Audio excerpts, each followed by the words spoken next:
Welcome to Breaking Eggs with Seth Shezi. Breaking Eggs is a visual podcast where Seth talks to creative entrepreneurs, designers, seekers, healers, and thought leaders. During these candid and insightful chats, Seth teases out some nuggets from his exceptional guests that are sure to inspire, entertain, and make you go, huh, when you hear their unique methods of pursuing fulfillment. I am Seth Shezi. Join me every week as I crack open the lives and learnings of some very special guests. We'll be chatting about the 5 golden pillars of a good life: wellness, wealth, love, mindset, and impact. Through these unscripted chats, I'm looking to uncover untold stories, answer some of my own questions, and hopefully leave you with better ones to ask about your life. Let's break. Hi, everyone. Welcome to another episode of Breaking Eggs with Seth Shezi. So today I have a very exciting guest because personally, I'm selfishly interested in all the answers and insight that she is actually going to give us. Everyone knows that I love to travel and I love living life to the fullest. But with the kind of work that I do, it does always beg the question, hey, how long can you keep doing this for? And are you prepared for the future? And so this is why today I'm so excited to be speaking to Farzana Botha, who is a segment manager for Sanlam. And Farzana, welcome. Hi, thanks for having me. I'm excited to be chatting to you because, like I've always said, and every time I've spoken to you, this touches me more personally, and I have all of the questions, so I hope you're prepared. The first thing I want to find out about, though, is what does a segment manager do? I manage the segments, Yes.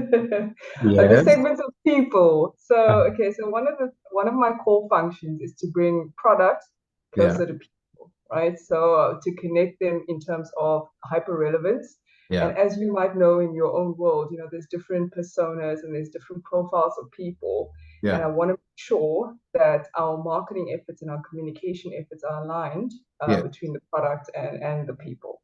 Okay. No, nice. And you do that within the risk and savings space, correct? Yes. Well, I think that it's one of the things that I take in my stride, if I'm honest. Like, I enjoy the kind of pressure. I love the people that I get to meet, and it's an important area of the business, right? To deal with people's risk and savings needs. And therefore it's very rewarding because you're doing something that adds value to people. Brilliant. I mean, I know why I basically aim to gain from you, but like for you growing up as like baby Farzana, did you think this was the dream job for you? Are you doing your best thing right now? Geez, honestly, Seth, if I'm going to be real with you, when I was in like primary school, I would cut out these little pieces of paper because I'm like that old, right? There was no laptops and cell phones or anything. I'd cut out these little pieces of paper and I'd write my name on it and my address, and I would hand them out as my business card because I always knew that one day, man, people are going to need to talk to me. I'm going to have something important to say to them.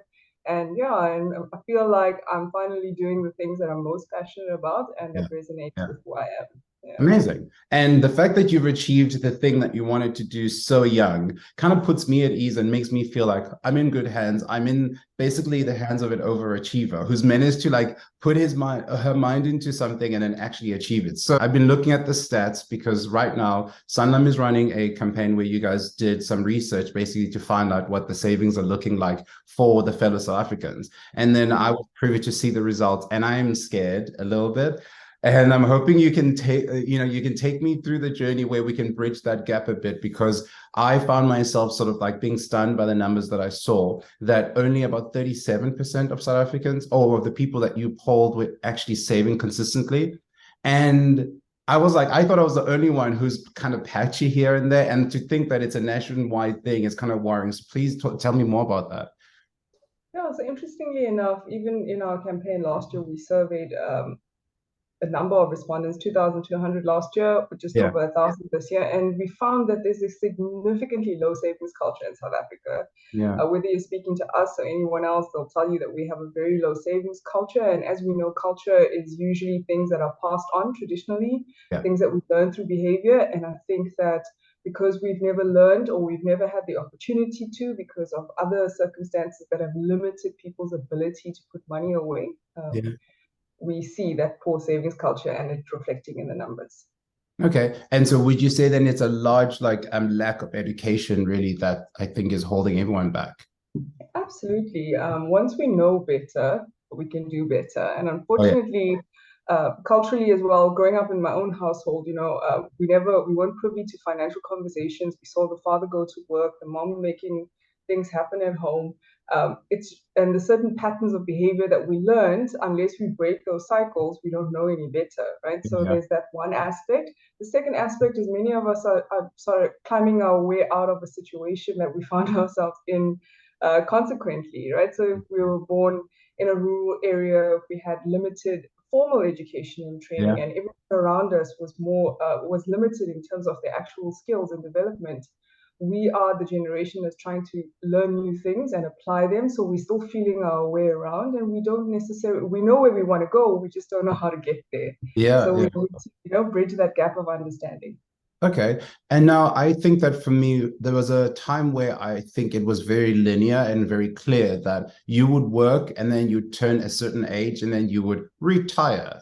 And in recent years, one, with the advancement in medical care, we are all living way longer than we ever thought we would. How much more do we, I don't know, should we be prioritizing the looking at the other years? Because I don't think they're called retirement anymore because they're so long. It's not like the 10, 15 years and then you call it quits. It's like, sometimes it can go as long as 40 years. And that's not like a retirement. That's maybe like, I don't know, the after work life or whatever you call it, like the wind down years. But I think then that requires a lot more planning. I want to know for myself because I want to keep being able to live a nice life well beyond the years where I basically am seen as productive.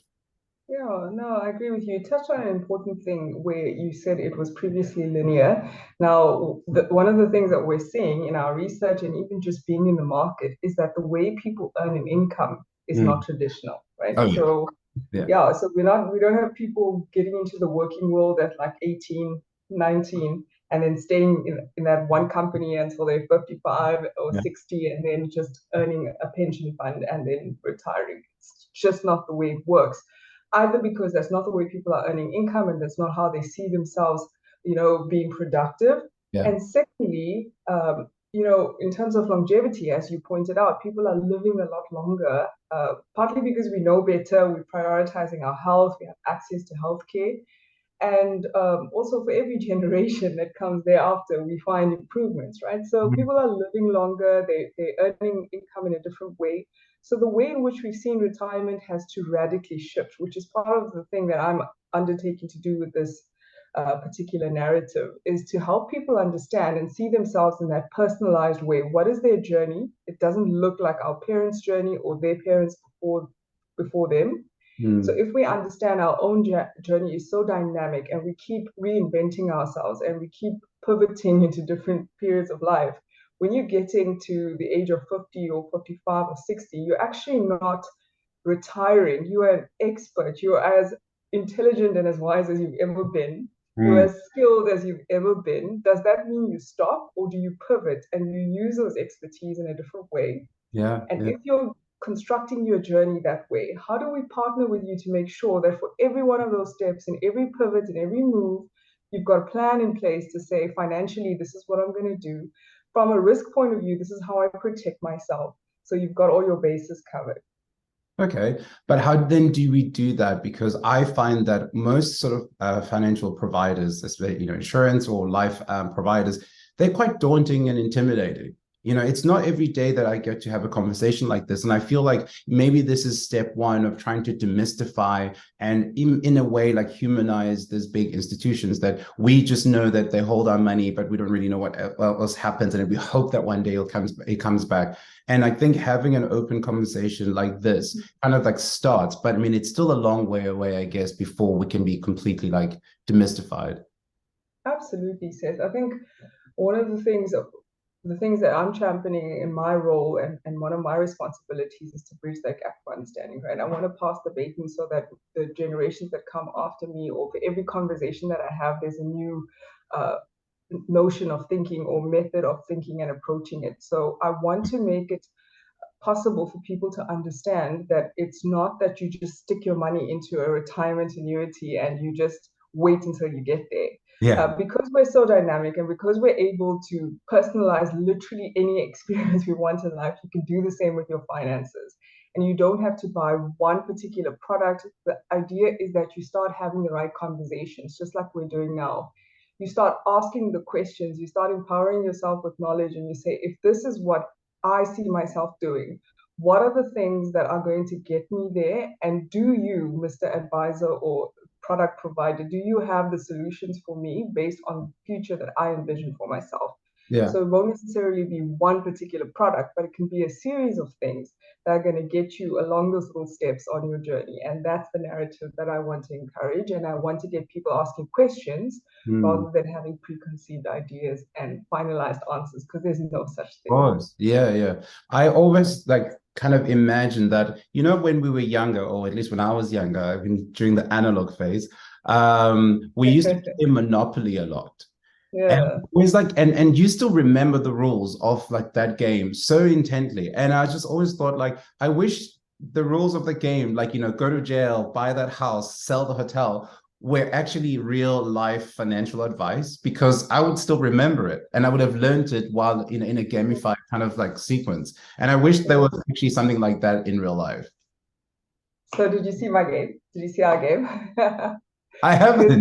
You haven't yet. So that was one of the things that I was leaning towards with our now never game that we created. Yeah. We wanted to gamify the experience Amazing. for Yeah. people, to create those conversations. So it's basically similar to Monopoly. You land on a spot, you pick a card, there's a conversation, there's an action that you take, and there's a consequence. Are you happy with the consequence? Can you deal with it? And what do I do if I can't deal with it? Yeah. Because that's how life is, right? Oh, It's a series of choices that's followed by consequences. Some are happy, some are negative, and you're going to have to deal with the consequences. And one of the jobs that I'm trying to fill is to help you understand the consequences and be prepared for them.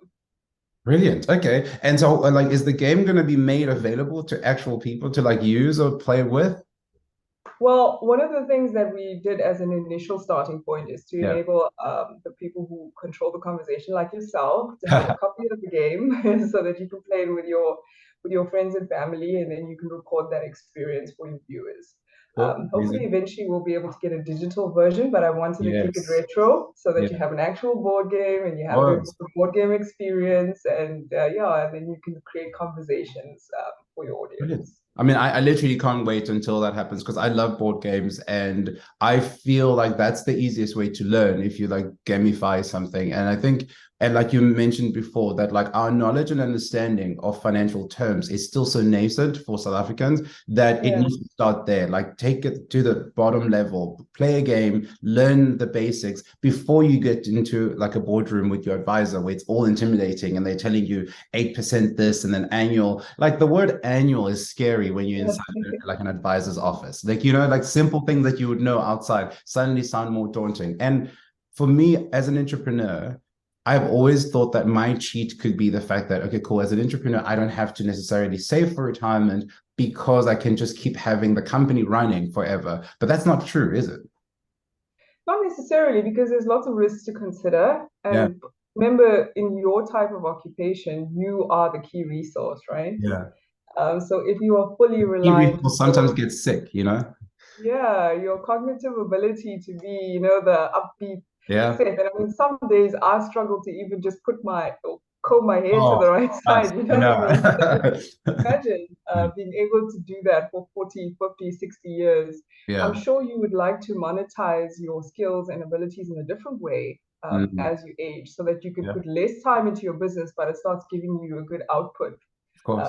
Because when you're an entrepreneur like yourself, it requires your time and you need to exchange time for money. And if you don't necessarily want to give 10, 12 hours when you're 60, and you'd rather have 4 or 5 meaningful hours, and the rest of the hours you're getting paid for all the years of work that you did. Completely. And that's essentially where you want to put yourself in the future.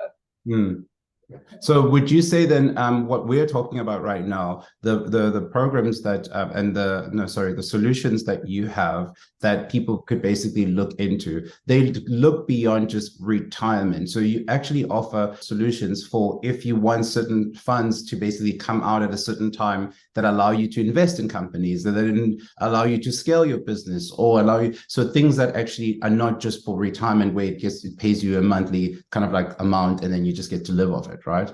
Absolutely. There's all types of scenarios that you need to consider, and for all of those scenarios, there's a solution. And Amazing. even when you're thinking of yourself retiring, like we said right from the start of the conversation, it's not linear and it's not static.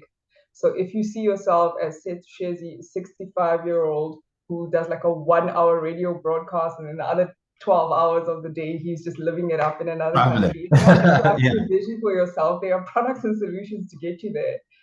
To create continuity in your business, to grow a bunch of army of shares to take your place and be all over the world. You know, I love the sound of have that. that vision for yourself. There's a solution for you, and hopefully, an accredited financial advisor can look at you in your hyper personalized situation and tell you, Seth, these are the things you can do to get you to where you need to be. Okay, but I mean, I am fortunate enough that I used to work in corporate, so I have a retirement, but it's a traditional retirement thing. And I was just maybe smart enough at the time when I left corporate to not cancel it. So I just kept it running. And so I have that, but I know that like my peers who are also entrepreneurs, they don't, because we all just think that like right now we have to focus on putting out fires. Who cares what happens in 30 years time or 40 years time? And so as a result, now finding out that you can actually like tailor make it so that it's not only bringing out money that is quote unquote retirement, it can be a savings that comes out at different times where different tiers. And now how do I access the people that can help me along with this? So as a regular person who doesn't like myself have access to Farzana Botha, how does a regular person just access someone who can then sort of like work with them to tailor make, let's say like from this point onwards? Okay, so I would recommend that a person, you could go onto the sanlam.co.za website and you could play around with some of the tools and resources. I strongly encourage the audience to equip yourself with as much knowledge as you can first. And then for all the gaps in your knowledge, speak to a professional to help you on your journey. Because you don't want to go in completely blind and then be directed without any like own self-reliance as well. You need to know, you know, what you need to know, and then you take it one step further by partnering with an advisor. So go onto a website, play with the tools and calculators, postulate different scenarios. If I put this much away in this scenario for this purpose, what could it be? And if there's something you want further information on, or if there's a product you'd like to buy, or you'd like to have a full financial needs analysis done, partner with a professional and let them help you. It's like having a life coach, but for your finances. Amazing. No, but I actually think I need that definitely, because I don't even remember who signed me up for my retirement. So at this point, it's so out of touch. Like I have so many different investments that are sitting in all very disparate places. I would love it if like someone could just look at the overview of everything that I have and then put it all together into one thing that kind of makes sense. Because I think if you're someone like me, and I'm sure I speak for many, you basically will sign on to things that sound good because someone phoned you or you were in their office and it sounded great and you saw the big amount in the end and you're like, okay, fine, sign me up for this. But you don't really get like a summary of everything that you have because one is sitting with all the different companies and the different products. So how do you solve that solution, that problem?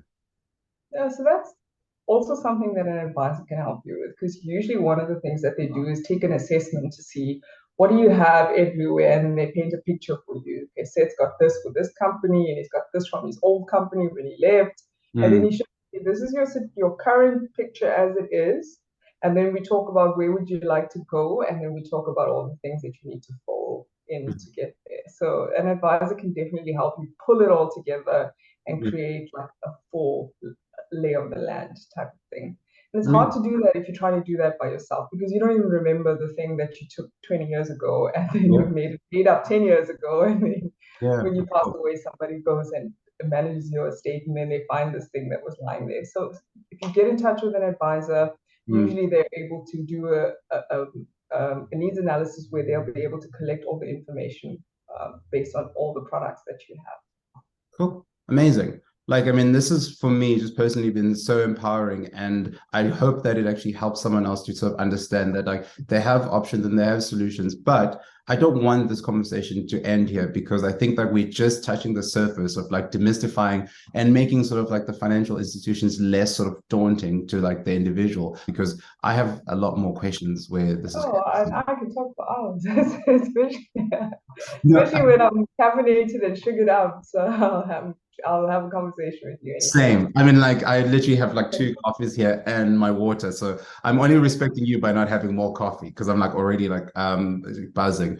A lot of South Africans, based on the findings from your survey, said that I think it was up to 24% who said that they think that they might not be able to afford retirement. So they were just thinking, okay, cool, well, what are they going to do for their next sort of career? Yeah. The way that you're positioning it, so for me, when I read that, I was like, oh no, that's terrifying. Because if I want more time to be able to see the world and be on a holiday, while I need to do something immediately. And so I was like panicking. I was like thinking, okay, well, something needs to be done immediately. But the way you've kind of framed it now with the type of savings that are available to us, sort of like you can say, well, I'm here now. I can't, start back when I didn't, but I can start planning, even if it's for a second career or a pivot. I can start planning now so that it makes sense when it gets to that point that I have the funds to actually do segue into a new career. Yeah, absolutely. And to what we said earlier, when you know better, you're gonna do better, right? Yeah. So one of the things we found in the research is if that many people are saying they're not going to be able to retire, if they've come to that realization today and they've still got 15, 20 years to go, then the best time to act is now. So based on the feedback that we got on those the research findings, people are finding themselves in a negative position now, but that is Yeah. not the final position. Oh, We've taken stock, we know where we are. What do we do now? We need to go reassess, take some actions towards changing the course, and then hopefully small corrections over time will get us to a different destination. So okay. even if you feel like you're not going to be able to retire comfortably, maybe you Yeah. really need to rethink what retirement looks like for you. Of course. And Yeah. then based on that, we need to plan for it. Okay. Can I go on this exercise? I feel like I need to sit with an advisor and have them dissect my things. Because I just feel like I'm one of those people who have like tons of things signed up everywhere, but they're all small, ridiculous amounts. I think you should do that. It's totally worth it. I mean, even though I'm in the industry, every now and then I have to keep, because, just the other day, some of my debit orders had changed, right? You get your annual increases. Of And I course. looked at my bank account and, you budget for a very specific amount and then, it was more than I thought. And then one of my debit orders passed and I realized, oh, damn, I need to speak to my advisor Yeah, yeah, because yeah. my increases went all over the place and my policies changed. And I was like, okay, I need to take stock again. And then I need to make a plan because things are going outside of my budget. So it happens to even those who know. And the idea is that you constantly recheck and rethink and readjust so that Yeah. you can stay on track. So wherever you find yourself now, have the conversation and then have it again and have it again. And that shows health in any relationship, right? So even if it's your relationship with money, you Yeah. keep checking, you keep having the narrative, you're testing your thinking against what you've done before and seeing if it's still serving you or you need to change any behaviors. And what would you say is like the minimum starting amount? If you were to start now putting into a savings, what is a meaningful but also reasonable amount? Because I think half the time people don't not save because they don't want to. They don't save because there's not a lot of disposable income to save. It's true, and I would hate to place like a benchmark for people because immediately a lot of people are going to feel, look, that's completely out of my space, right? But some products allow for a minimum of 250 Rand as a starting point, Yeah. which a 5-week month like we had now in August is like 50 Rand a week, right? So if you could create little disciplines in yourself in a day to get 10 Rand a day or 50 Rand a week by saving in little areas, you could put 250 a month into a savings vehicle. And because you start to see your money grow into something, that is a motivator enough to help you to find new ways to create more disposable income so you can save more. It gets you on track. It actually gamifies your life, if anything. You start to see yourself winning in small ways, and then you want to win in big ways by making new actions. And I guess it's a mindset change as well. It starts putting you in that winning mindset. Yeah.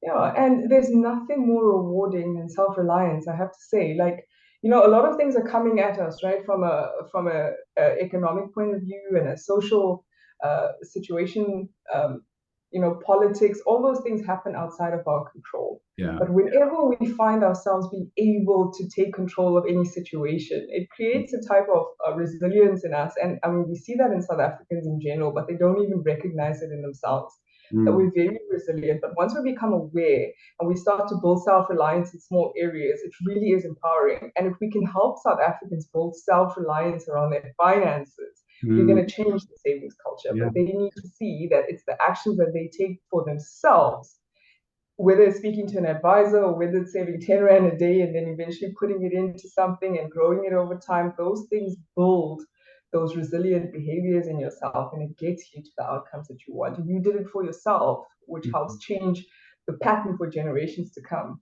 Of course, yeah. I mean, I guess one of the things that is encouraging to hear you say is the fact that, it could be as small as 200 Rand, where you think about it, because I mean, in South Africa and economically is the fact that the majority does still earn amounts that are very low. And so if you know that you can actually start with something as little as, 200 Rand, that's already sort of like a mind shift to think that, oh, I don't have to think that I'm basically being left by the wayside by the, system. Yeah, absolutely. Cool. You're teaching yourself new behaviors, and then you let those behaviors compound over time to something big, and the next thing you know, you're creating wealth for yourself and then for every person that comes thereafter. Yeah. And all this time, I thought that all I needed in my life was a financial advisor. Meanwhile, I just needed someone to actually change my mindset. Yeah, that's the one thing I want everyone to understand, that it starts by building competencies in yourself, right? We want someone to tell us what to do. We want the doctors to help us understand when we're sick. We want people to show us the way, but it starts with questioning and then filling our minds with the information and then questioning the information we get and taking a little bit of actions and then testing it to see.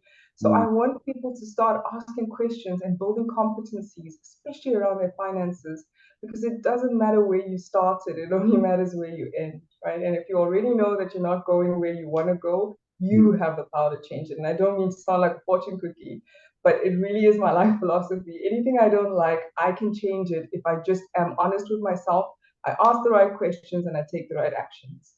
Amazing. And right now, even for me, I feel full of beans and pumped by the fact that I don't have to feel kind of worried about what's going to happen in my future. I can still keep my life of adventure and leisure well into my wind down years. Oh, absolutely. And you must reward yourself, man. Well, if I plan for it. Yeah, and you must reward yourself in the small moments as well. Like I say to everyone, it's not either or. It's not all save, or all spend. Yeah. If I have an energy budget, if I have 24 hours a day, if I only have 200 Rand a month, all of those things need to give me everything I want in life, both for long-term, short-term, and medium-term. And you just need to make sure you allocate everything in the right way. And you can have it all, but you just need to have it in the right portion relative to what you can afford at the time. Amazing. And you don't have to do it alone. So now that we know that everyone has access to a financial advisor. Farzana, thank you so much. I know you're very busy, but thank you so much for carving out this time, because I think that so for me, I came here, part of me thinking, I mean, I've got a retirement, what can I learn? I just want to hear a few things. But like I said, so now I'm glad that my point has been proven, that there is so much that I think we can all learn about actually just changing our mindsets and thinking that, well, we haven't missed the boat. And if you think you have, you can still start today. And also, it's not just about saving for retirement. It's actually the wind down years, because you can still choose nowadays, now that we live longer and we know better and our lifestyles are different, you can still choose what you do beyond the traditional working years. So amazing. It's been really enlightening, and I appreciate it. Oh, it's my pleasure. Thanks for having me. And I'm excited to get that game. So I can't wait. I know it's on its way. It's already being sent to me. So I'm looking forward to getting it, and I can start playing. I'm looking forward to watching you play. Yeah, no, true. Definitely. Cool. Thank you so much, Farzana. I'll speak to you soon. Cheers. Cheers. Bye. Catch us next week for another episode of Breaking Eggs with Seth Shezi. In the meantime, don't forget to subscribe, like, and leave us a review.